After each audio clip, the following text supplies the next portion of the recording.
बेटी का बहुत चर्चित मामला हो गया, उसको लेकर काफ़ी चर्चाएं भी हो रही हैं। कहीं ना कहीं कानून व्यवस्था पे सवाल किया उस लड़की ने। कन्नौज में बहुत पुराने मौलाना जिनका योगदान शिक्षा के क्षेत्र में, मौलाना साहब से समाजवादियों का बहुत पुराना रिश्ता रहा है। आज वो हमारे बीच में नहीं हैं।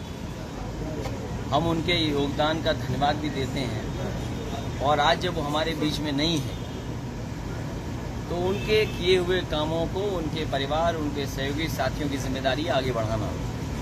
मौलाना आफाक साहब का बहुत योगदान रहा है शिक्षा के क्षेत्र में। मौलाना आफाक साहब ने जहां अपने दीन धर्म के बारे में जो जानकारियां या सच्चाइयां जो बताते थे लोगों के बीच में कैसे भाईचारा है, मौलाना आफाक साहब ने हमेशा कोशिश की लोगों के बीच में रह करके कि एक दूसरे का सम्मान लोग कैसे करें। उसके लिए जीवन भर वो मौलाना आफाक साहब याद किए जाएंगे, और वो लगातार काम करते रहे। उनकी इच्छा थी कि कन्नौज में एक वो यूनिवर्सिटी बना दें। वो आज हमारे बीच में नहीं है और यूनिवर्सिटी नहीं बन पाई है, लेकिन हमें उम्मीद है उनके अनुयायियों पर और उनके सहयोगी साथियों पर, उनके मानने वाले, उनके रास्ते पे चलने वाले, वो कभी न कभी भविष्य में उनका जो सपना था यूनिवर्सिटी बनाने का वो पूरा जरूर करेंगे। जहाँ तक प्रदेश में घटनाएं हो रही हैं, दुखद है। आज अखबारों ने लिखा है कि छिबरामऊ में एक मां ने अपने बच्चे की हत्या कर दी। अगर वो खबर सही है तो सोचो समाज में क्या चल रहा है। और समाज में आज भूख के कारण लोगों की जान जा रही है। एटा की खबर अगर आप सुनेंगे तो दंग रह जाएंगे कि आखिरकार एटा में ऐसी भी घटना हो सकती है। और प्रदेश में किस तरीके से पुलिस, सरकार और प्रशासन लोगों को पैसे के लिए एक्सटॉर्शन कर रहा है।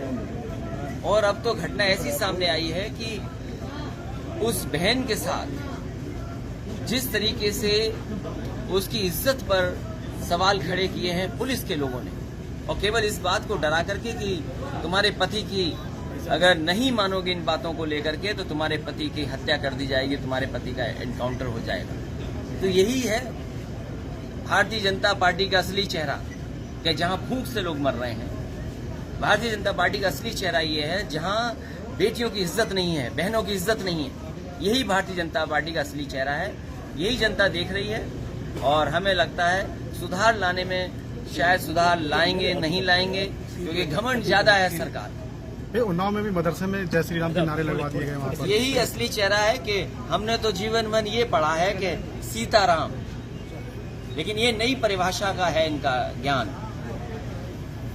नौकरी भैया नहीं मिल रही है युवाओं को। अब ये तो आप लोग रिटायरमेंट हो रहे हैं। ये अब तो आप लोग सोचें, नौकरी के लिए अगर आपने वोट दिया होगा तो नौकरी मिलेगी आपको। अगर आपने नौकरी के लिए वोट दिया है तो नौकरी का इंतजार करिए, शायद सब नौजवानों को नौकरी मिल जाए। 2022 में चुनाव। और ये जो हाईवे पे जो जान जा रही है लोगों की, इसकी जिम्मेदार सरकार है। और सरकार इसलिए है कि सबसे ज्यादा पैसा कौन वसूल रहा है, टोल किसकी जेब में जा रहा है। अगर टोल जा रहा है तो सरकार की जेब में जा रहा है। तो सुरक्षा का इंतजाम करना, लोगों का सफर आसान हो, लोगों का सुरक्षित सफर हो, उसकी जिम्मेदारी भी सरकार की है। सरकार को अपनी जिम्मेदारी निभानी चाहिए। समय ऐसा था जहां पर पुलिस लगती थी, एम्बुलेंस उपलब्ध होती थी, आखिरकार वो चीजें कहाँ हैं। सड़क का टोल लेने के लिए तो अपनी जेब में जा रहा है उनकी सरकार में, लेकिन सुरक्षा के नाम पर सरकार क्या कर रही है। पत्रकारों पर भी लगातार मुकदमे लिखे जा रहे हैं, हमले हो रहे हैं। अब पत्रकार अपनी सुरक्षा स्वयं करें। देश दुनिया की ताज़ा तरीन खबरों से रूबरू होने के लिए सब्सक्राइब कीजिए आपका अपना चैनल NDTV भारत।